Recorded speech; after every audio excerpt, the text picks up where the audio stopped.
बाजार आज और कल में आपका स्वागत है। इस खास शो के जरिए हम आपको बताते हैं आज का मार्केट का पूरा एक्शन और साथ ही कल का बाजार कैसा रहने वाला है, कहां पर आपको कमाई के मौके मिलेंगे।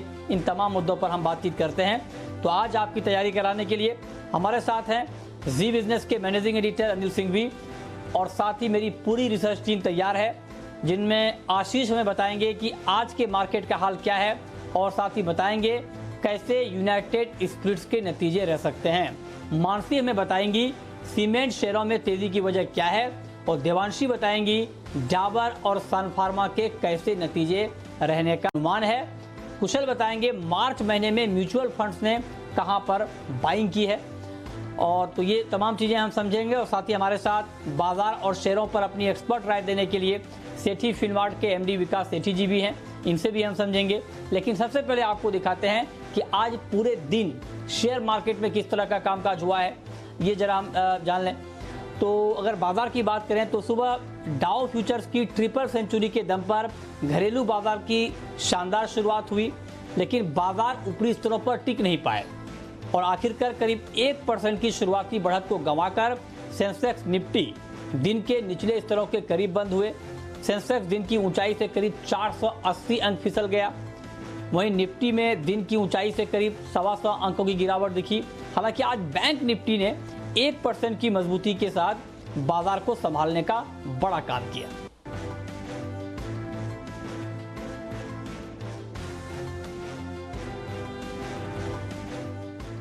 और अब रुक करते हैं आज के बाजार पर एडिटर्स टेक का। हमारे साथ जी बिजनेस के मैनेजिंग एडिटर अनिल सिंघवी जुड़े हैं। सर बहुत बहुत स्वागत है आपका। मेरा आपसे सवाल ये होगा कि डाउ फ्यूचर से संकेत लेकर बाजार ने शुरुआत तो अच्छी की थी, लेकिन ये तेजी टिक नहीं पाई और इंट्राडे में तो 9000 के भी नीचे फिसल गया। बाजार को आखिर किस बात की चिंता सता रही है? लंबे वीकेंड के बाद आज तेजी करने के लिए एक बेहतरीन सेशन हो सकता था और इस बात की भी पूरी संभावना बन सकती थी कि 9200 की तरफ निफ्टी बढ़ता, छूता, पार करता, टिकता, क्लोज होता, लेकिन ऐसा हो न सका।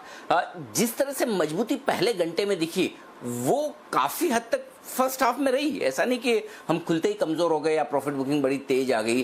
पहले हाफ तक बिल्कुल ठीक ट्रेड चल रहा था, लेकिन मिड सेशन से हल्की हल्की कमजोरी बढ़ने लगी और आखिरी घंटे डेढ़ घंटे में कमजोरी और बढ़ी। एक बार ये निफ्टी ने 9000 के लेवल के नीचे हल्का सा डिप भी किया, लेकिन बंद होते होते फिर ठीक है, हम थोड़े से 9000 के ऊपर बंद हो पाए। अब बड़ा सवाल है कि जब हम बंद हो रहे थे तब डाउ फ्यूचर 550 अंक ऊपर, 550 अंक किसे कहते हैं, बहुत बड़ी अच्छी मजबूती के साथ अमेरिकी बाजार ट्रेड कर रहे हैं। उसके बावजूद भारतीय बाजारों में ऐसी कमजोरी, ये तो गजब है, समझ के परे है। इसका मतलब दो ही है।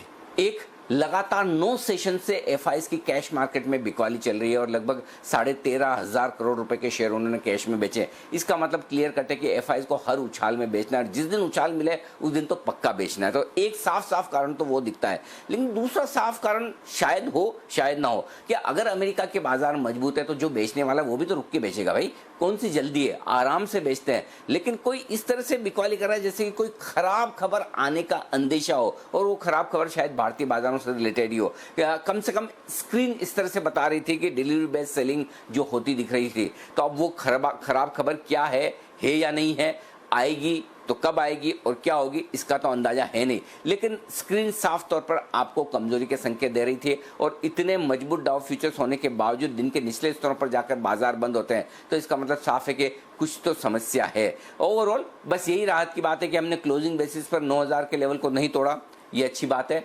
और बैंक निफ्टी में हम 17,100 पर हमने लो बनाया था शुक्रवार को, आज उससे काफ़ी ऊपर बंद हुए, हरे निशान में बैंक निफ्टी बंद हो पाया। बड़े दिनों बाद निफ्टी के मुकाबले में आज बैंक निफ्टी ज़्यादा बेहतर, ज़्यादा मजबूत नज़र आया, यही राहत की बात हो सकती है। लेकिन ओवरऑल जैसी शुरुआत थी उसके मुकाबले में जो क्लोजिंग मिली वो निराश करने वाली है। एक अच्छा ट्रेडिंग सेशन बाजारों से मिस हो गया, जहाँ अच्छी मजबूती बन सकती थी, बनी नहीं। ओके, तो ये रहा आज का बाजार का कैसा हाल रहा और क्यों रहा, ये आपने समझा। लेकिन अब आपको बताते हैं कि आज के मार्केट में विदेशी निवेशकों ने और घरेलू निवेशकों ने कितनी खरीदारी या बिकवाली की है। तो एफआईज की बात करें, यानी विदेशी संस्थागत निवेशक की बात करें, तो विदेशी संस्थागत निवेशकों ने आज 4,716 करोड़ रुपए की बाइंग की। वहीं DIIs यानी घरेलू संस्थागत निवेशकों ने 2,841 करोड़ रुपए की खरीदारी की।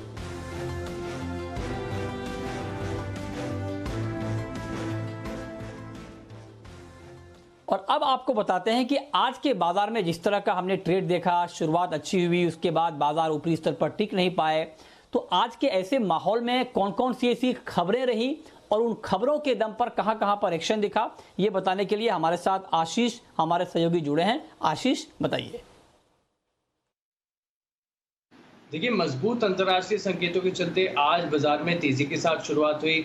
हालांकि ऊपरी स्तर पर खासतौर पर 9150 9160 की रेंज में निफ्टी टिक नहीं पाया और यहां से गिरावट देखने को मिली और क्लोजिंग के समय निफ्टी ने बिल्कुल ही सपाट क्लोजिंग दी। लेकिन निफ्टी बैंक को अगर आप गौर से देखें तो शुक्रवार की भारी भरकम गिरावट के बाद आज कहीं ना कहीं निफ्टी बैंक में खरीदारी लौटती हुई नजर आई। पार्टिसिपेशन देखने को मिला प्राइवेट सेक्टर बैंक से, जहां पर तेजी देखने को मिली, खरीदारी लौटती हुई नजर आई और निफ्टी बैंक ने हल्की सी तेजी के साथ क्लोजिंग दी। सेक्टर स्पेसिफिक के एक्शन की बात अगर आप करें तो सबसे ज्यादा मेटल इंडेक्स आज फोकस में था। कारण यही है कि मैंने जैसे आपको बताया कि आज अंतर्राष्ट्रीय संकेत काफी बढ़िया थे, इसका ही एक सीधा कोरिलेशन देखने को मिला और दिग्गज मेटल स्टॉक्स आप देखिए, JSW स्टील हो, हिंडाल्को, टाटा स्टील और नाल्को में अच्छी खासी खरीदारी देखने को मिली।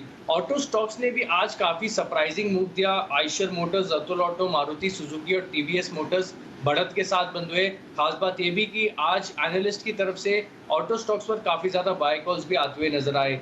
रियल एस्टेट स्टॉक्स आज फिर से मोमेंटम में नजर आते दिखे हैं। India bulls real estate, Kolte Patil, Oberoi reality और फिनिक्स मिल जैसे स्टॉक्स में खरीदारी देखी गई। FMCG स्टॉक्स जहां पर पिछले एक महीने से अगर आप देखें तो प्रदर्शन काफी सुस्त था, आज बाजार में कहीं ना कहीं मोमेंटम जो है पॉजिटिव नजर आया FMCG पैक में और दिग्गज कंपनियां नेस्ले, मेरिको, गोदरेज कंज्यूमर्स और PNG हेल्थकेयर में तेजी का ही रुझान देखने को मिला। लेकिन बाजार में आज सबसे ज्यादा गिरावट देखने को मिली IT पैक में। दिग्गज तमाम जो IT स्टॉक्स है यहाँ पर मुनाफा वसूली देखने को मिली। ऊपरी स्तरों से अगर आप देखें तो TCS, Tech Mahindra, NIT Tech और इन्फोसिस जैसे स्टॉक्स में गिरावट देखने को मिली और फार्मा स्टॉक्स में भी हमने देखा कि पिछले कई हफ्तों से हम देख रहे हैं कि लगातार खरीदारी देखी जा रही है। लेकिन आज ऊपरी स्तरों पर फार्मा इंडेक्स में भी बिकवाली देखने को मिली और दिग्गज कैडिला हेल्थकेयर, सन फार्मा, ऑरबिंदो फार्मा और एस्ट्राजेनेका, ये कुछ ऐसे फार्मा स्टॉक्स है जहां पर गिरावट देखने को मिली। ओके, तो ये कुछ खबरें थी और उन खबरों के दम पर कहां कहां पर एक्शन दिखा, ये आपको आशीष ने समझाया। लेकिन अब रुक करते हैं अपने खास मेहमान का। हमारे साथ हैं सेठी फिनमार्ट के MD विकास सेठी साहब। सर, बहुत बहुत स्वागत है आपका। आपसे मैं जानना चाहता हूं कि ऐसे मार्केट में जब बाजार की शुरुआत तेजी के साथ हो लेकिन ये तेजी टिक ना पाए कुछ और दूसरी वजहों से, तो ऐसे हालात में कल के कारोबार में इंट्राडे ट्रेड कहां पर लेना सेफ रहेगा? बिल्कुल मृत्युंजय, देखिए हमारे बाजारों में डिस्पाइट द फैक्ट कि ग्लोबली मार्केट्स में एक शानदार तेजी बन रही है, हम उस तेजी को मेंटेन नहीं कर पाए। हालांकि हम खुले बहुत ही मजबूत थे आज सुबह, बट वो बाजार बंद होते होते वो पूरी तेजी हमने गवा दी और निफ्टी नेगेटिव बंद हुआ, हल्का सा नेगेटिव। तो इस कारण से मुझे लगता है बाजार में थोड़ा कॉशियस रहना चाहिए and we should take it, एक हर दिन को नया दिन मान के उस हिसाब से ट्रेडर्स को ट्रेड करना चाहिए। मुझे लगता है जिस तरह से अभी रेगुलर मार्केट खुल गया अमेरिका के, वहाँ 600 650 पॉइंट की तेजी है। मुझे लगता है कल के बाजार में भी जो ओपनिंग होगी वो काफी अच्छी होनी चाहिए और चूंकि बाजार में तेजी रहेगी तो मैंने जो कल के लिए एक स्टॉक को आइडेंटिफाई किया है वो प्राइवेट सेक्टर छोटी बैंक है, फेडरल बैंक। मुझे लगता है जिस तरह की एक शानदार तेजी इस स्टॉक में आज बनी है और जैसे बाजार बंद होने के बाद ये खबरें आई कि सरकार ने जो 3 लाख करोड़ की क्रेडिट गारंटी स्कीम को नोटिफाई किया है, तो मुझे लगता है उसका एक सेंटिमेंटली पॉजिटिव रिएक्शन ये जो छोटे मझोले बैंक्स हैं उनमें देखने को मिलेगा। तो वहां से फेडरल बैंक को मैंने पिक किया है, मेरा कल का इस पे टारगेट रहेगा 40 रुपए। ओके, तो ये तो आपने इंट्राडे का ट्रेड बताया, लेकिन सर अगर पोजिशनल ट्रेड करना हो तब कहां पर ट्रेड करना ठीक रहेगा? बिल्कुल मृत्युंजय, पोजिशनल ट्रेड के तौर पे मैं रेकमेंड करना चाहूंगा टाटा पावर। मुझे लगता है जिन बीटन डाउन लेवल्स पे ये स्टॉक ट्रेड कर रहा है, खास करके जो इस तिमाही के नतीजे आए थे, नतीजे बेहद ही शानदार थे। फिर जो स्टिमुलस पैकेज में जो सरकार ने अनाउंसमेंट करा कि 90,000 करोड़ वो डिस्कॉम्स को प्रोवाइड करेंगे, तो उसका फायदा जो पावर प्रोड्यूसर्स है उनको देखने को मिलेगा। मुझे लगता है करंट लेवल्स पे स्टॉक को बिल्कुल खरीदना चाहिए। मेरा इसमें 7 से 10 दिन का टारगेट रहेगा 40 रुपए का, तो इस स्टॉक में खरीदारी करने की सलाह रहेगी। ओके, तो ये आपके लिए इंट्राडे और पोजिशनल ट्रेड विकास जी ने बताया कि आपको कहां पर लेना है। चलिए आगे बढ़ते हैं, अब रुक करते हैं कुछ और खबरों का। और खबर यह है कि सीमेंट शेयरों में अच्छी तेजी आई है, अच्छी मजबूती आई है। आखिर क्या ऐसी वजह है जिससे सीमेंट शेयरों की मजबूती बढ़ गई है, ये बताने के लिए हमारे साथ मानसी जुड़ी हुई है। मानसी बताइए। जी बिल्कुल, सीमेंट की कंपनियों के शेयर प्राइसेस ने काफी सरप्राइज किया है। अप्रैल से लेकर अब तक करीब करीब 10% से लेकर 32% तक के रिटर्न्स सीमेंट शेयरों ने दिखाए हैं। काफी सारी वजह हैं, काफी सारी पॉजिटिव खबरें हैं जिसके चलते सपोर्ट देखने को मिला है। सबसे पहले तो आप देखिए, ग्रामीण क्षेत्रों से मांग लगातार बढ़ती हुई दिखी है। रोड और कंस्ट्रक्शन प्रोजेक्ट्स, हाईवे प्रोजेक्ट्स भी लगातार जारी रहे, जिसका सीधा पॉजिटिव इम्पैक्ट इसे मिला है। पूर्वी और उत्तर भारत में मांग जो है वो भी कायम रही है, और साथ ही पेट्रोल के अगर दामों की बात करें तो कीमतें 17 से 20% तक गिरी है, जिसका सीधा सहारा मार्जिन्स पर पड़ता हुआ देखने को मिला है। इसके अलावा तमाम सीमेंट कंपनियों के नतीजे स्लो डाउन रहा, कोरोना वायरस की स्थिति रही, लेकिन फिर भी नतीजे अच्छे रहे हैं, जिसका फायदा कंपनियों को मिला है। साथ ही सेक्टर पर दिग्गजों का भरोसा कायम है। हाल ही में इंडिया सीमेंट में दमानी परिवार ने कुल 19.89% हिस्सेदारी खरीदी थी। अल्ट्राटेक की अगर बात करें तो सेंचुरी टेक्सटाइल के अधिग्रहण का फायदा इस कंपनी को मिला है। तो सारी अच्छी खबरें हैं जो कि सीमेंट सेक्टर को पर्टिकुलरली काफी ज्यादा मजबूती दे रही है। ओके, तो विकास जी, जो वजह यहाँ पर अभी हमने देखी कि क्या वजह है जिससे सीमेंट शेयरों में तेज़ी आई है, डिटेल में अभी मानसी ने हमें समझाया है।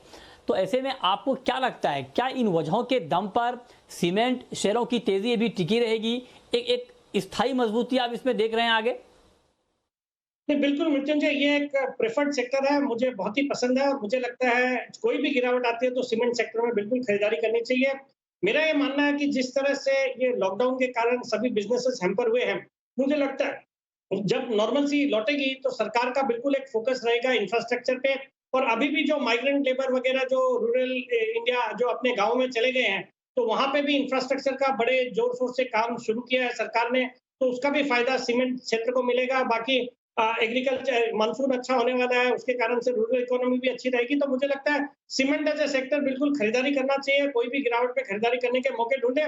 और यहाँ पे अभी हाल ही में जो मार्च क्वार्टर के नतीजे आए, जैसे जेके लक्ष्मी सीमेंट है, जेके सीमेंट, बिरला कोप के कल नतीजे आए, बेहद ही शानदार नतीजे हैं।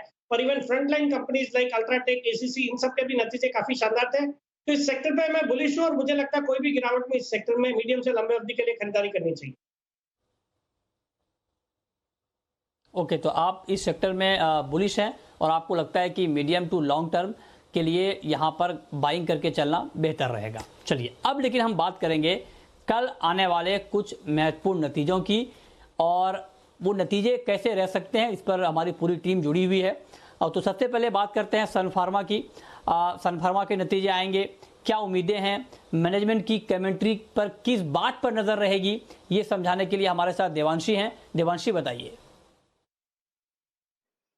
सन फार्मा से इस तिमाही में अच्छे नतीजों की उम्मीद की जा रही है। आप देखिए, जितने भी ज्योग्राफीज थे वहां पे अच्छे कारोबार की उम्मीद की जा रही है। सबसे पहले अगर घरेलू कारोबार की बात करें तो करीब 10 से 12% तक की ग्रोथ का अनुमान लगाया जा रहा है। साथ ही इमर्जिंग मार्केट्स की बात करें तो यहाँ पे भी डबल डिजिट ग्रोथ का ही अनुमान है। अब यूएस कारोबार को अगर आप देखें तो ऊंचा बेस था, इसके चलते आपको 15 से 20% तक के नेगेटिव रिटर्न जरूर देखने मिलेंगे। लेकिन मैं आपको बता दूं कि पिछले साल करीब 6 महीने तक कंपनी को एक दवा के एक्सक्लूसिव राइट्स मिले थे, इसके चलते उनको सहारा मिलता हुआ दिखा था। लेकिन कुल मिलाकर बहुत ज्यादा नेगेटिव परफॉर्मेंस की उम्मीद नहीं की जा रही है। यूएस कारोबार से नेट रियलाइजेशंस थोड़े से बढ़ते आते हुए दिख सकते हैं। इसके अलावा आप देखिए, अगर कुल आय की बात करें तो करीब 13% तक की बढ़त का अनुमान लगाया जा रहा है।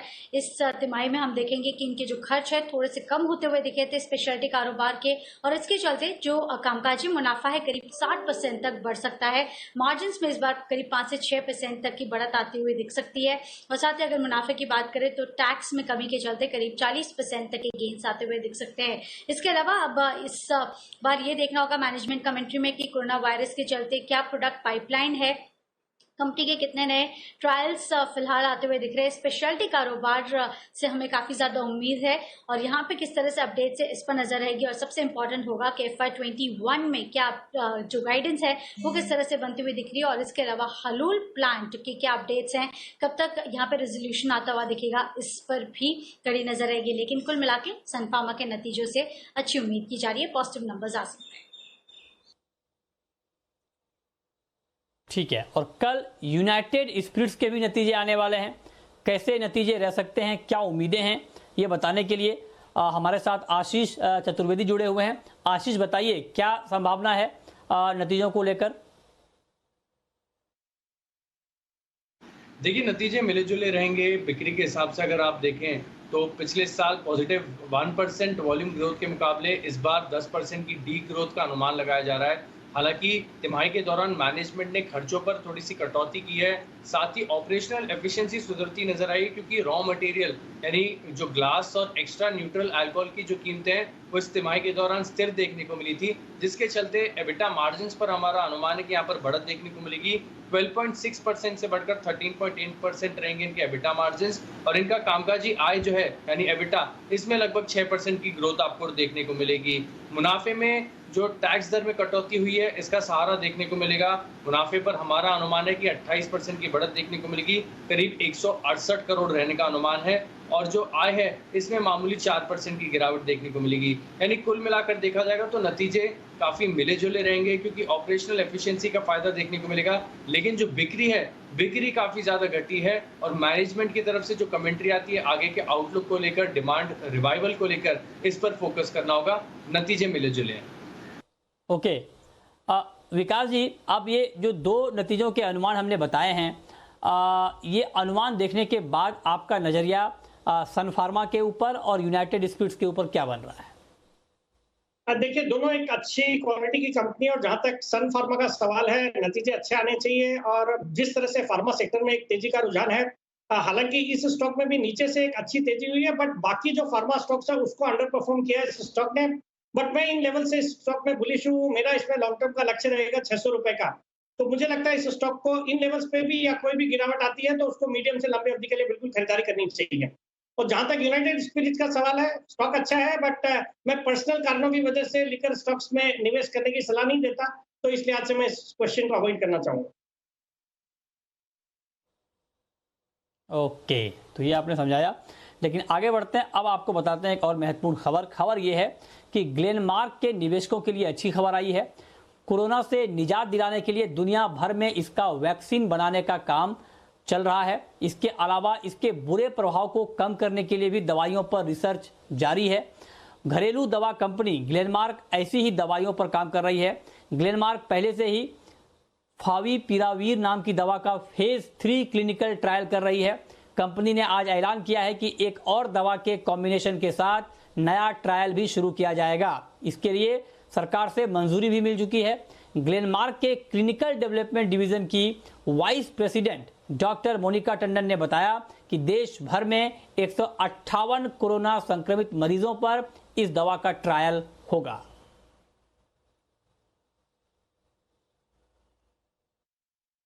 ग्लेनमार्क एक और क्लिनिकल परिक्रम आरंभ कर रहा है। अलग तरीके से काम करने वाली 2 एंटीवायरल दवाओं के कॉम्बिनेशन की शुरुआती उपयोग कोविड-19 के उपचार के लिए वांछनीय है। ये नया ट्रायल 158 रोगियों में फाविपिरावीर और उमिफिनोवीर के साथ कोविड-19 के तीसरे चरण के क्लिनिकल परीक्षण होगा। अलग तरीके से काम करने वाली एंटीवायरल दवाएं के कॉम्बिनेशन का शुरुआती उपयोग कोविड-19 के उपचार के लिए वांछनीय है, क्योंकि कोविड-19 लक्षण के शुरुआती समय के आसपास अधिकतम वायरल लोड होता है। इस प्रकार से एंटीवायरल दवाओं के कॉम्बिनेशन अधिक क्लिनिकल प्रभावशीलता प्रदान कर सकता है। और अब वक्त है ये जानने का कि कल के बाजार में आपकी रणनीति क्या होनी चाहिए, और ये बताने के लिए हमारे मैनेजिंग एडिटर अनिल सिंघवी हमारे साथ जुड़े हैं। अनिल जी, कल के सत्र में किस तरह के कारोबार की उम्मीद है, कौन कौन से अहम ट्रिगर होंगे और किस सेक्टर पर नजर रखनी चाहिए, कहां पर फोकस होगा? देखिए, इंपॉर्टेंट तो सबसे ज्यादा वही है कि अमेरिकी बाजार किस तरह से ट्रेड करते हैं। 550 अंक डाउ फ्यूचर्स मजबूत थे, क्या उतने ही मजबूती के साथ अमेरिकी बाजार बंद हो पाते हैं। और दूसरी बात है कि सुबह डाउ फ्यूचर्स कैसे ट्रेड करते हैं, क्योंकि आजकल है ना बंद कैसे हो उससे ज़्यादा फ्यूचर्स कैसे ट्रेड करें इस पर फोकस बढ़ गया है। तो फ्यूचर्स के बेसिस पर हम देखेंगे क्या कुछ करना है। एशियाई बाजारों में पिछले 2 सेशन आज और कल का दोनों ही बड़े मजबूती के साथ रहे, अच्छे ट्रेडिंग सेशन रहे। तो ये हफ्ता बाकी ग्लोबल मार्केट्स के लिए तो ठीक है, हम ही उतनी तेजी नहीं बना पाए और कल एक्सपायरी के ठीक एक दिन पहले का ट्रेडिंग सेशन भी होगा। तो मेरा ये समझना है कि अगर 9000 के लेवल को निफ्टी पर आप होल्ड कर पाते हैं तो चिंता की बात नहीं। 9000 अगर टूट जाता है तो फिर पुट में जो पोजीशन बनी हुई है वो खत्म होने लगेगी। तो 8825 8875 ये है वो रिस्क जहां तक निफ्टी के गिरने की संभावना बनती है। 9150 9200 ये ऊपरी रेंज है जहां पर जाकर बाजार अटकेंगे और उस रेंज को पार किया तो फिर वहां से बढ़िया तेजी बन सकती है, जो कि 100 से 150 पॉइंट के आगे और निफ्टी में बन सकती है। बैंक निफ्टी का जहां तक सवाल है 16800 17100 ये मजबूत सपोर्ट जोन है। ऊपरी स्तरों पर 18000 18500 की रेंज, वहां पर अच्छी खासी सप्लाई प्रॉफिट बुकिंग आती हुई दिखेगी। इसी रेंज पर आपको कल के लिए फोकस करना चाहिए। ओके, बहुत शुक्रिया सर आपका कल के लिए ये रणनीति बताने के लिए। लेकिन अब अगर आप लॉन्ग टर्म में इन्वेस्ट करना चाहते हैं लॉन्ग टर्म के लिए, तब आपको कहां पर निवेश करना चाहिए ये बताने के लिए विकास जी हमारे साथ लगातार बने हुए हैं। विकास जी, लॉन्ग टर्म के इन्वेस्टर के लिए आपके पास क्या है? बिल्कुल मृत्युंजय, लॉन्ग टर्म के लिहाज से आज मैं रेकमेंड करना चाहूंगा एक PSU मेटल कंपनी का नाम है मिश्र धातु निगम, जिसको हम मार्केट में मिधानी के नाम से जानते हैं। एक बहुत ही शानदार कंपनी है जो कि निश सेगमेंट में ऑपरेट करती है। ये कंपनी स्पेशलाइज्ड अलॉयज स्टील बनाती है जो कि एरोस्पेस डिफेंस वगैरह में काम आती है। इस कंपनी के फंडामेंटल्स बहुत ही अच्छे हैं, फाइनेंशियल्स अच्छे हैं, अच्छे रिटर्न रेशियोज है और मार्जिन भी काफी अच्छे हैं बिकॉज ये निश सेगमेंट में ऑपरेट करती है। और ये अपने हाइट से काफी अच्छा खासा गिरावट ऑलरेडी स्टॉक में आ चुका है और अच्छे वैल्यूएशन पे स्टॉक ट्रेड करता है। और मुझे लगता है जिस तरह से स्टिमुलस पैकेज में भी सरकार ने जताया था कि मेक इन इंडिया पे और खास करके डिफेंस पे मेक इन इंडिया पे सरकार का बिल्कुल फोकस है, मुझे लगता है इस तरह की कंपनी के लिए लॉन्ग टर्म में बहुत अच्छी अपॉर्चुनिटीज रहेगी। तो इस स्टॉक को करंट लेवल्स पे खरीदने की सलाह है। मेरा 1 साल का इसमें लक्ष्य रहेगा 275 रुपए।